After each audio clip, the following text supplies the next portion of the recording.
रावणंकर भाई होचुंदी कुंभकर्ण आ कुंभकर्ण देखिवाई जमीती थिले शक्ति मध्य तांको भितर सेई भली भाबरे उज्जीवित होगिथिला। दिने कुंभकर्ण चिंता कले जे मोर इंद्रासन दरकार माने स्वर्गपुरी दरकार आउ सेइति पई से जंगल रे एकुटिया बसी तपस्या कले।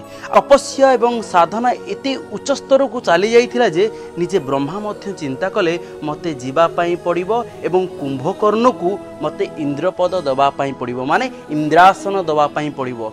इंद्रासन दबार चिंता जेते बेले कुंभकर्ण को चिंता करूचंती ब्रह्मदेव आउ एही समय रे सरस्वती कहउचंती ताले प्रभु ताले तुम कौन करिवो ना मु चिंता करूची जदि इंद्रासन देई देबी पुणी युद्ध हबो पुणी इंद्र एणे तेणे बुलिवा को तांको पड़िबो पुणी वैकुंठपुर को जाइकी नारायण को हैरान करिवे तेबे कौन करिया पई पड़िबो। एही समय रे ब्रह्मा कहले हे देवी हे सरस्वती तुम किछि गोटे कर आ सरस्वती देवी कौन कले ना तांको कंठरे जाइकी बसीगले। देखंतु कौन हैला ब्रह्मादेव तांको आगरे जाइकी छिड़ा हो गले एवं कहले कुंभकर्ण तुम आखि खोल कौन मागुच माग।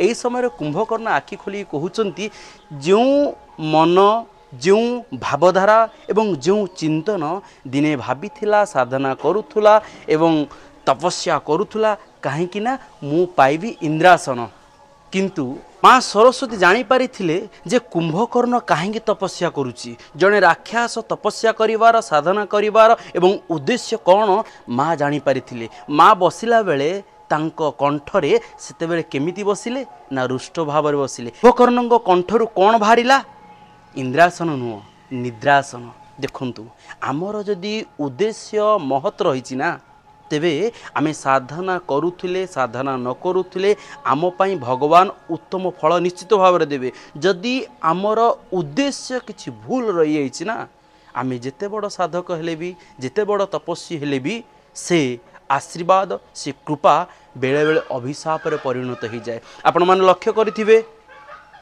ने कश्यप को लक्ष्य करिथिबे आ गोटे पटे प्रहलाद को लक्ष्य करिथिबे आपण आ गोटे पटे रावण को लक्ष्य करंतु आउ गोटे पटे प्रभु श्री रामचंद्र को लक्ष्य करंतु।